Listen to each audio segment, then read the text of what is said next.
Staff Sergeant.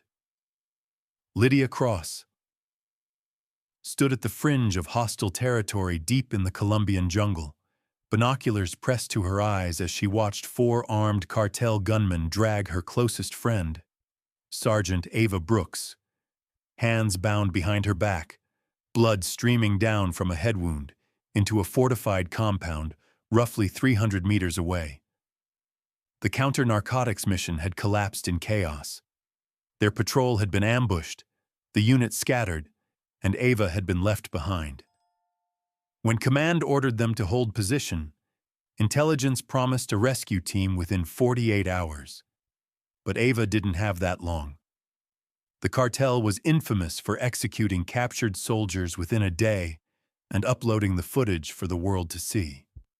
So Lydia made the kind of decision that ends careers or lives. She checked her M4 carbine, slid in 6 spare magazines, fastened her plate carrier despite the suffocating heat, and did what every manual warned never to attempt. She went in alone. Broad daylight, no support, no backup, just her rifle, and 12 years of friendship that meant more than following orders.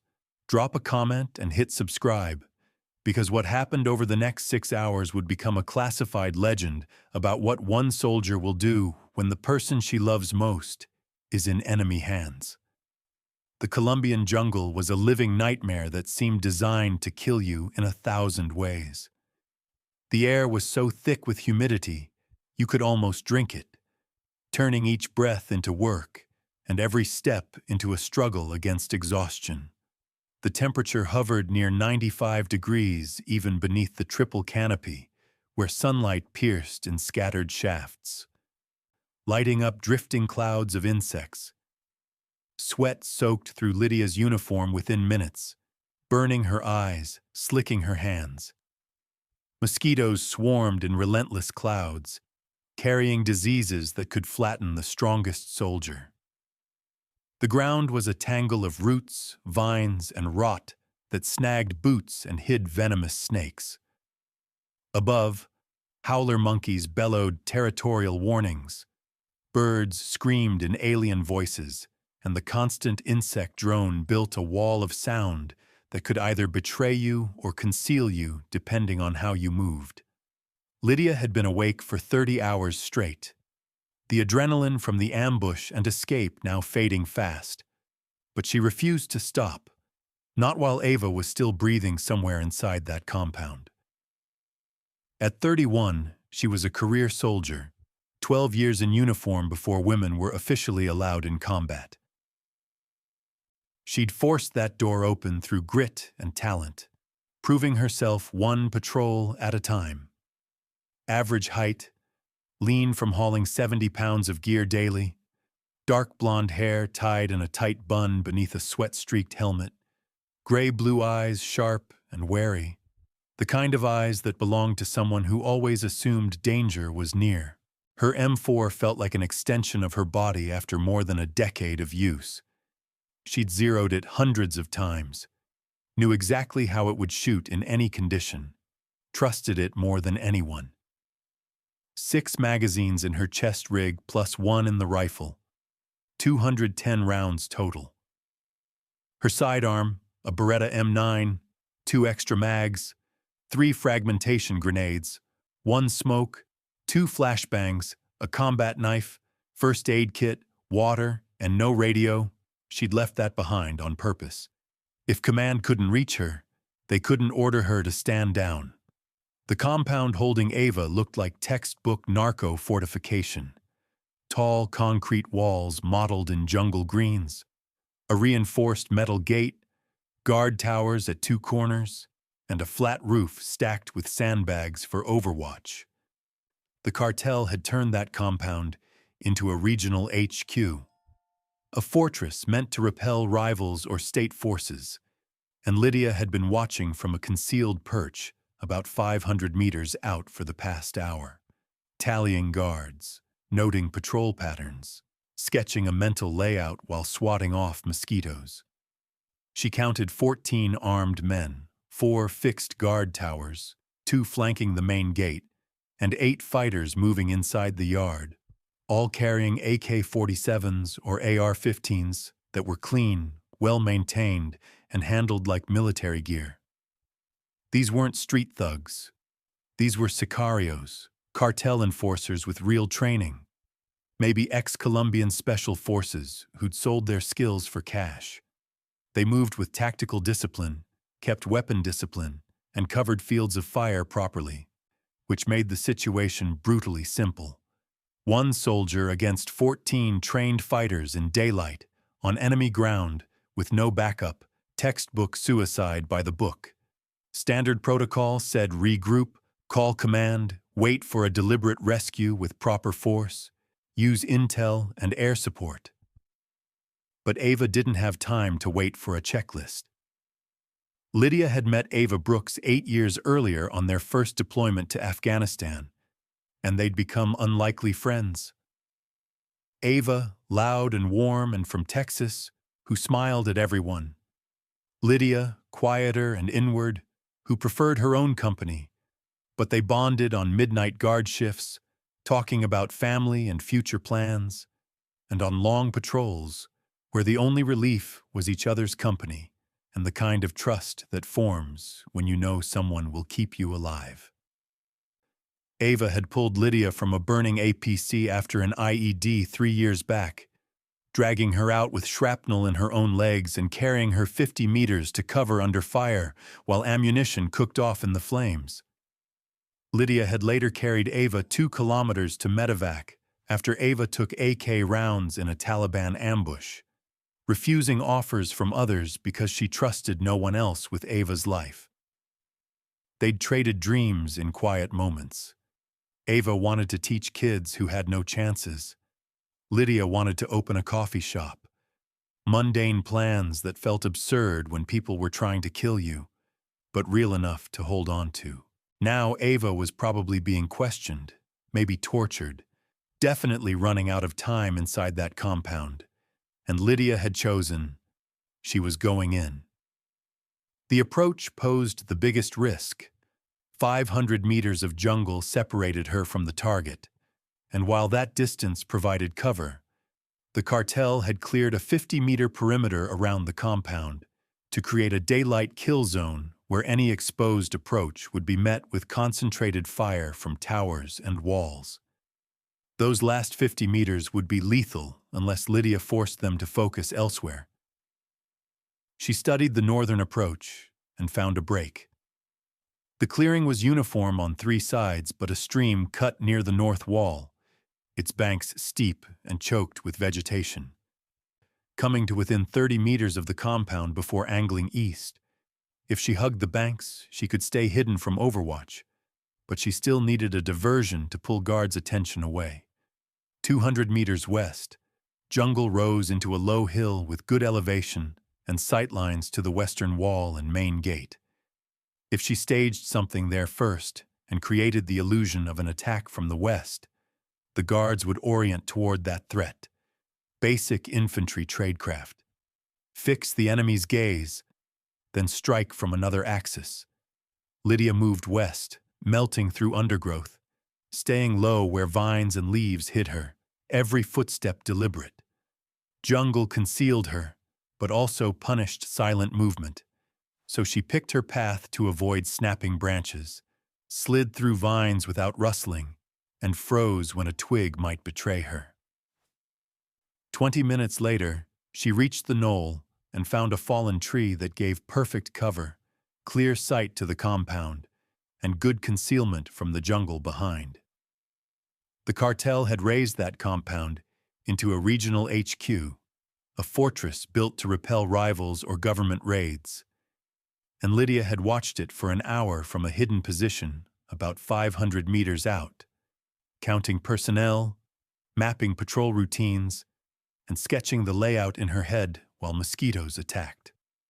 She'd verified 14 fighters, 4 fixed guard towers, 2 by the main gate, and 8 men moving inside the yard, all carrying clean, well-maintained AKs or ARs and handling them like trained soldiers.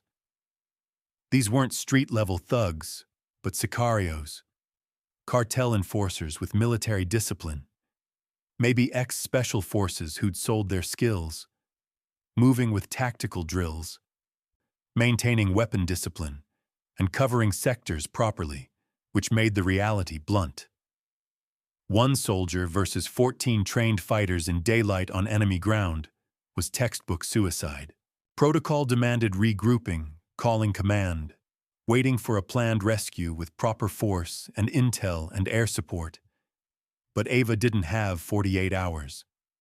Lydia had known Ava 8 years since their first deployment to Afghanistan, and they'd become unlikely but close. Ava, loud and friendly from Texas. Lydia, quieter and inward, both bonding on midnight guard shifts and long patrols where talk of family and future plans kept them human, and both having risked everything for each other. Ava hauling Lydia from a burning vehicle after an IED with shrapnel in her own legs and carrying her 50 meters to cover. Lydia later carrying Ava 2 kilometers to medevac after Ava took AK rounds, refusing help because she trusted no one else with Ava's life. They'd traded ordinary dreams. Ava wanted to teach kids. Lydia wanted a coffee shop, small plans that seemed absurd while people tried to kill you. But now Ava was likely being questioned or worse inside that compound, and time had run out, so Lydia decided to go in. The approach was the deadliest part.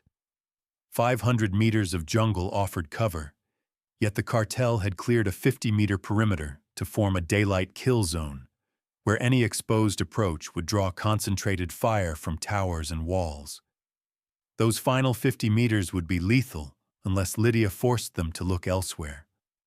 She studied the northern route and found the break. On the north, a stream cut close to the wall, banks high and choked with vegetation, coming within 30 meters of the compound. Hugging the banks could conceal her from overwatch, but she still needed a diversion to draw guard attention. 200 meters west, a low hill gave elevation and good sightlines to the western wall and main gate. If she staged an apparent attack there first, the guards would orient toward that axis. Basic infantry tradecraft. Fix the enemy's gaze, then hit from another direction. Lydia moved west through the undergrowth, staying low, slipping through vines, picking steps to avoid snapping twigs, and froze whenever a sound could betray her. The jungle both hid and punished silent movement. But 20 minutes later, she reached the knoll and found a fallen tree that offered concealment, clear sight to the compound, and cover from the jungle behind. She pulled smoke and frag grenades from her rig, set them carefully, and fashioned a crude timer from 550 cord, looped over a stick and hooked to grenade pins, simple and effective. When the cord burned through, it would yank pins and detonate, making the guards think an attack had come from the west, and giving her an estimated 10 minutes to cross to the northern stream and breach the wall. Lydia unraveled paracord, soaked it in gun oil for a slow, reliable burn, lit the fuse, and sprinted back into the trees, circling east, then north toward the stream approach as time ticked down. 8 minutes, 7, 6. She hit the stream with 4 minutes left, dropped waist-deep into surprisingly strong current, and began moving downstream toward the compound. The banks rose 3 feet on each side and offered near-perfect concealment for anyone not looking straight down.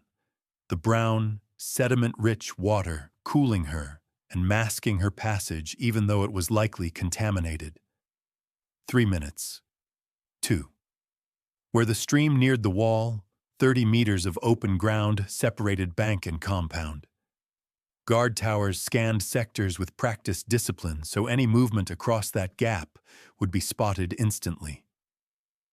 Lydia took position behind the bank, M4 up, waiting. The diversion went off on schedule. First smoke rolled into white clouds visible from the yard. Then 5 seconds later, a frag grenade detonated with a sharp crack that echoed through the jungle, and response was immediate. Tower guards shouted and swung their weapons toward the west, while gate guards rushed to the western wall. Inside, she heard commands in Spanish as men hustled. Lydia moved. She burst from the bank and ran the open ground, abandoning stealth for speed. 30 meters had never felt longer, every step expecting the crack of gunfire, the shout that meant discovery. 20 meters, 15, 10, and she slammed into the north wall, pressed against concrete, lungs burning. No shots rang out. The diversion had worked. A drainage culvert at the wall's base offered a narrow passage, maybe 2 feet high. Lydia dropped prone and slithered through with her M4 ahead, ignoring the muck and water that soaked her uniform. She emerged in a tight space between the wall and a storage building where tarped stacks, likely cocaine, reached the ceiling. The compound was larger than it looked from outside. A central courtyard with the main 2-story building to the south, flat roof with sandbags, smaller perimeter structures that served as storage, barracks, and workshops. The 2 gate guards were 50 meters away, weapons trained west, and Lydia hugged the wall using the storage building as concealment until she could see the main entrance. 3 cartel soldiers stood there, alert but pulled toward the western threat, and she realized there were 16 tangos in total. 14 she'd counted, plus 2 she hadn't. All were oriented west, and Ava was probably inside the main building. So Lydia weighed options. Stealth infiltration to extract without fighting would be tidy but slow, and time was the enemy. If someone checked the western diversion and found only smoke and a crater, the compound would go high alert and her window would slam shut. She chose speed and violence, hit hard and fast before they could organize. Pulling a frag grenade, she timed the throw to the entrance where 3 guards clustered too close together. Tactically poor, but ideal for her purpose. She pulled the pin, held the spoon a 2 count to shorten the fuse, and threw. It bounced, rolled to their feet, and one opened his mouth to shout before the explosion shattered the silence, flinging bodies and drywall. Lydia surged, sprinting toward the main building through the confusion, while gate guards spun to face the blast. She engaged on the move with controlled pairs from her M4, and both guards fell. 5 down, 11 to go. She reached the doorway, stepping over bodies killed by the blast, flowed inside with rifle up. The interior was marginally cooler but still oppressive. A central hall stretching the length of the building with rooms on both sides and stairs at the far end. Movement came from the right, and a guard rushed with an AK raised. Lydia fired first, a 3-round burst to center mass, and he dropped. 6 down, 10 to go. She moved fast down the hallway, shouting Ava's name, checking corners. "Ava, it's Lydia!" But no answer. Either Ava couldn't hear or she couldn't answer, and Lydia pushed the doubt away because Ava had to be alive. 2 more guards charged from the stairwell in single file, a classic fatal funnel, and Lydia waited with M4 aimed, breathing steady despite the adrenaline. The first fell to a controlled burst, tumbling down the remaining steps. Then the second sprayed blindly from around a corner, and rounds ricocheted off concrete near Lydia's feet. She returned fire to suppress, and then pulled a second frag, lobbing it up the stairwell where confined blast and shrapnel rattled the structure. When the smoke cleared, the second guard was down. 8 down, 8 to go. Lydia bounded upstairs, urgency spiking because remaining fighters would be organizing and calling reinforcements. The second floor mirrored the first with a central corridor, rooms lining both sides, and a door to the roof at the far end. She called out again for Ava. "Ava, if you can hear me, make noise!" And this time a faint response came, a sound that steadied her and pushed her forward. Thump, A staccato rhythm like someone kicking the wall came from the room at the very end of the hall, farthest from the stairs. Lydia moved toward the sound, checking every corner, bracing for an ambush. The door was heavy wood reinforced with steel and secured from the outside with a thick padlock. Through the door, she heard movement, muffled noises, as if someone were trying to shout while gagged. "Ava, get away from the door!" Lydia ordered. She stepped back, fired 3 rounds into the padlock, and watched metal and tumblers shred. Rifle rounds blew the lock apart. She kicked the door open and surged inside, M4 up and tracking. The room was small and oppressive. No windows, concrete walls, a single bare bulb swung from the ceiling. Ava sat in the center, zip-tied to a metal chair, duct tape across her mouth, face bruised and bloody from repeated strikes, her left eye swollen nearly shut. Blood had crusted on her forehead, but her gaze locked on Lydia with instant recognition and a fragile spark of hope. Ava was not alone. 2 cartel guards held positions in the corners, one behind Ava with a pistol to her head, the other to the side with an AK-47 aimed at the doorway. For a frozen heartbeat, nobody moved. A Mexican standoff. Lydia with her M4 trained on the rifle guard, that guard returning fire, the other man's pistol pressed to Ava's temple. The rifle guard barked in heavily accented English. "You put down gun or we kill your friend." Slowly, he added, "You watch."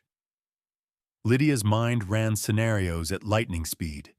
If she shot the rifleman first, the pistol guard would pull the trigger on Ava while she transitioned. If she shot the pistol man first, the rifleman would kill her. If she tried both at once, it was impossible. This wasn't a teachable win. It was a brutal choice where tactics break down unless you change the variables. "Okay," Lydia said, keeping her voice steady, M4 leveled but unfired. "Let's talk. You want to trade, right? Me for her." The pistol guard whispered rapid Spanish to his partner. The rifle guard glanced back at Lydia and said, "You put gun down. Put it on ground. Kick to me." "Then maybe we let your friend live," the pistol guard offered. "Maybe." "Maybe isn't good enough," Lydia replied. "I need guarantees. You're not in position to negotiate. Neither are you. You kill her, I kill both of you before you escape. You let her go, I won't hunt you." "That's the deal." The guards exchanged looks, uncertainty seeping in. They'd expected an organized assault team, not a lone soldier walking in who suddenly argued like she had leverage. That hesitation was Lydia's opening. She'd been watching the pistol guard's finger on the trigger, noting micro-tension that showed he was ready to fire. She watched his eyes for the split-second shift in focus that betrays a flinch. When that millisecond arrived, his gaze flicked to his partner. Temple pressure eased a fraction, trigger finger relaxing. Lydia moved. She twisted left, dropping below the rifle guard's sightline while swinging the M4 in a clean arc toward the pistol man. The movement was lightning fast, impossibly smooth from thousands of reps. It looked like magic. Her first shot took the pistol guard through the head. No room for a center mass shot. No margin for error. The precise round ended the immediate threat to Ava. The rifle guard fired as Lydia was already in motion, rounds cracking past by inches. She finished the arc into stance, M4 tracking back to the rifle guard as he tried to correct aim, and she put 2 rounds into center mass. He collapsed. 10 down, 6 to go. The whole engagement felt like 3 seconds. Ava stared at Lydia with wide, stunned eyes. The dead man who'd had the pistol to her head slumped behind her. Lydia rushed to Ava, pulling a knife to cut zip ties and release her from the chair.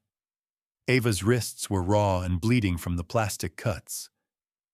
Lydia peeled duct tape from Ava's mouth as gently as she could. "Oh my God," Ava breathed, voice ragged. "Oh my God, Lydia, you came. You actually came. They said nobody would come." "They said Americans would leave me," Ava whispered. "I've got you." Lydia steadied Ava, noting how she favored the left leg, probably hurt during the ambush or while captive. "Can you walk?" Lydia asked. "I think so," Ava managed. Mostly face hits, legs bruised but not broken. Ava tested weight, wobbled but stayed upright. "Lydia, there are at least 16, Ava said. "There were 16. There are 6 now." "Can you handle a rifle?" Lydia asked. Pointing to an AK-47 on the floor by the dead guard, Ava looked at it, nodded through the pain with determination. "Yeah, I can shoot." "Good. Take it. We're leaving." Lydia handed Ava a spare grenade and kept the tone tight and focused. "You remember urban combat training?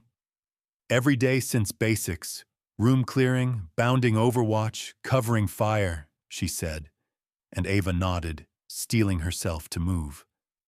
"Are we fighting our way out?" "We are fighting our way out." They moved toward the doorway, Lydia leading with her M4 raised and Ava right behind holding the captured AK, their motions falling into the old rhythm forged by years of training together. They'd done this 100 times, operating as a 2-person team, covering each other's sectors, trading hand signals and relying on the spatial awareness that comes from knowing your battle buddy's moves. The hallway looked clear, but Lydia heard voices below. The remaining 6 guards were regrouping, organizing a response, and likely fortifying the ground floor to trap them upstairs. "They're going to bottle us up," Ava observed, thinking tactically despite the pain. "We need another exit," Lydia decided. "Roof access."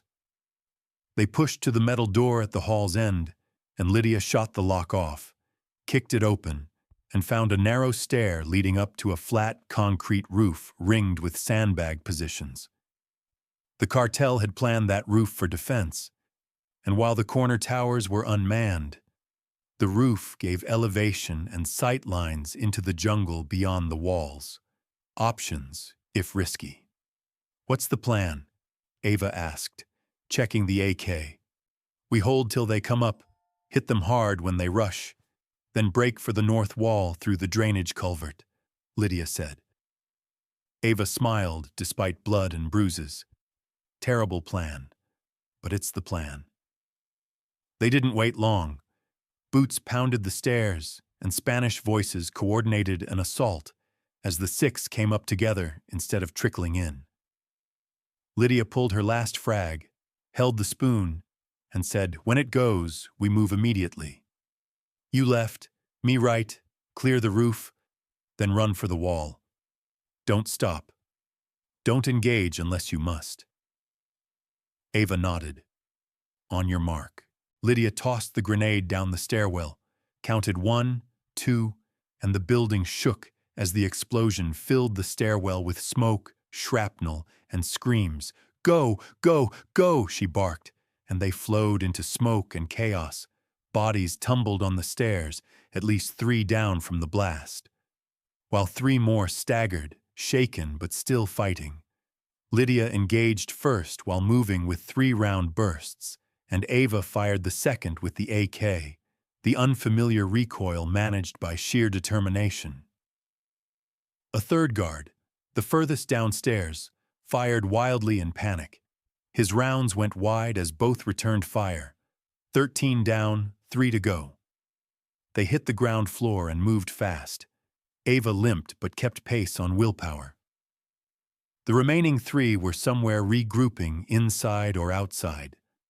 Lydia chose speed, and they burst into the courtyard under oppressive sun, sprinting for the north wall 50 meters away when gunfire exploded from the right. 3 men behind a storage building had set up an ambush. Rounds cracked past Lydia's head and splashed the ground near her feet. Ava suppressed with full auto, forcing the ambushers to duck, while Lydia tossed her smoke, the last grenade, creating a white cloud to obscure the guard's sight. They reached the drainage culvert, and Ava dropped in first, crawling through despite the pain as Lydia followed, firing controlled bursts back toward the storage building to cover their exit. They slid through muck and water and emerged into the jungle. The compound behind them, a mess of smoke, gunfire, and shouting. But they were out and running until 300 meters later, Ava's leg gave out. Adrenaline faded and the injury asserted itself. She collapsed against a tree, gasping, face pale with pain. "I need a minute," Ava panted. "Take two," Lydia said. "We're clear." Lydia produced a backup radio she'd stashed before entry, something Command didn't know about, and keyed it. "Jaguar 6, this is Bravo 24. I have precious cargo." The response was instantaneous and furious. "Bravo 24, where the hell have you been? We've been trying to raise you for 7 hours. What do you mean you have precious cargo?" "I have Sergeant Hayes. She's alive. Ambulatory. We need extract now." A long pause, then a different, older voice. "Bravo 24, this is Jaguar 6 actual. Confirm you have Sergeant Hayes. Confirmed. Multiple contusions, possible concussion, leg injury, but ambulatory and stable." Another pause as Lydia pictured the chaos in the Tactical Ops Center, trying to reconcile one soldier infiltrating a cartel HQ and extracting a hostage alive. "Bravo 24, how did you retrieve Sergeant Hayes?" Lydia looked at Ava, who managed a faint smile despite injuries. "I went and got her, sir. She's my friend. Stand by for extract, ETA 30 minutes, and Sergeant Carter, we are going to have a very long conversation when you get back." "Yes, sir. Looking forward to it." 28 minutes later, the UH-60 Blackhawk broke through the jungle canopy, rotors hammering the air as its door gunners scanned the tree line for threats, and a full infantry squad covered the extraction zone. The pickup was fast, efficient, and surgical. Ava was loaded first, a medic immediately starting treatment, while Lydia climbed aboard last, giving one final look at the jungle that had almost killed them both. Against every regulation, against every briefing she'd ever sat through, she had done it. Walked into enemy territory alone in daylight and brought her best friend home alive. It was reckless. It was insane. And she'd do it again without hesitation. The debrief dragged 8 hours. Lydia sat across from her company commander, the battalion CO, 2 intel officers, and a DEA liaison who wanted every scrap of detail about the compound. She broke it down step by step, precise and unemotional. Her CO looked ready to explode. "Sergeant Cross, do you have any idea how reckless this was? You could have been killed. You could have gotten Brooks killed. You disobeyed direct orders to hold and wait for rescue." "Yes, sir." "You engaged 13 cartel fighters alone in a defended compound." "Yes, sir." The commander leaned back, studying her. "And you'd do it again, wouldn't you?" Lydia met his eyes. "Sir, Sergeant Brooks is my best friend. 8 years, 3 deployments. She saved my life. I've saved hers. Intel said she'd be executed in 24 hours. Command said 48 for a rescue.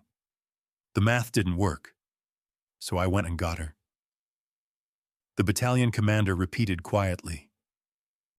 "Math didn't work," a trace of respect entering his voice. "Sergeant Cross, what you did was tactically unsound, violated multiple regulations, and showed complete disregard for the chain of command." "Yes, sir." "It was also one of the most impressive acts of individual combat capability I've seen in 26 years. He opened a folder. 13 enemies neutralized. 0 friendly KIA. Hostage recovered alive. Total tactical surprise achieved in daylight. He closed it. How did you pull it off? Lydia thought a moment. Training, sir, and a lot of motivation not to fail. The CO finally spoke. Sergeant Cross, you're being recommended for the Silver Star. You're also getting an Article 15 for disobeying orders. You'll be both decorated and disciplined. Does that make sense? Lydia smiled faintly. Perfect sense, sir. Worth it. Ava was in the field hospital when Lydia was released. Stitches across her scalp, IV in her arm, but awake and smiling when Lydia walked in. Hey, crazy woman, Ava said. Heard you're getting a medal and an Article 15. That's the rumor. Also heard I killed 13 guys. They were between me and you, Lydia said. That was their mistake. Ava's smile faltered. You could have died. I did what you would have done for me. Yeah, Ava whispered. You did. She reached out, taking Lydia's hand. Thank you doesn't cover it. You saved my life. You saved mine in Helmand, Lydia said. I saved yours here. That's how this works. Is that the rule now? It is for us. 3 months later, at the main base ceremony, Lydia received her Silver Star. The citation read, for gallantry in action against armed enemy forces during counter-narcotics operations. Staff Sergeant Cross displayed extraordinary heroism when she single-handedly infiltrated a fortified enemy compound, eliminated 13 hostile combatants, and successfully extracted a captured American soldier. Her actions reflect the highest traditions of military service and great credit upon herself, her unit, and the United States Army. Ava, fully recovered and back on duty, was there. When the medal was pinned, she was the first to salute. You earned that, Ava said afterward. We both did. 8 years of earning it. So what now? We keep going, Lydia said. Finish this deployment, watch each other's backs, and live long enough to open that coffee shop we always talk about. Deal, but one rule, Ava grinned. If I ever get captured again, wait for the official rescue team. My heart can't take you going full action hero twice. Lydia smiled. No promises. Years later, after both had left the army and opened that coffee shop, customers would ask about the Silver Star framed on the wall. Lydia always gave the official version, a rescue mission, enemy engaged, hostage recovered. But Ava knew the truth, the story of a friend who faced impossible odds, a jungle that wanted her dead, and a fortress of killers, yet decided none of it mattered next to bringing her best friend home alive. That was the real story. Not tactics, not medals, just the simple truth that when it mattered most, Lydia had walked into hell to pull Ava out. That's what friends do, what soldiers do, what warriors do when someone they love is in danger and the choice is between following orders or doing what's right. Lydia chose right, and Ava was alive because of it. Have you ever had a friend you'd risk everything for? What would you do if someone you cared about was in danger and no one else was coming? Would you follow orders or follow your heart? Drop your thoughts in the comments. We read everyone. If this story reminded you that real friendship means showing up when it counts, that some bonds are worth any risk, and that the greatest acts of heroism come from love, hit that like button and subscribe for more stories about warriors who prove that loyalty beats fear. Friendship beats orders, and courage beats the odds. Thanks for watching. Every woman has a story worth telling. Join us at Captain Joe's Stories in Surrey to hear them.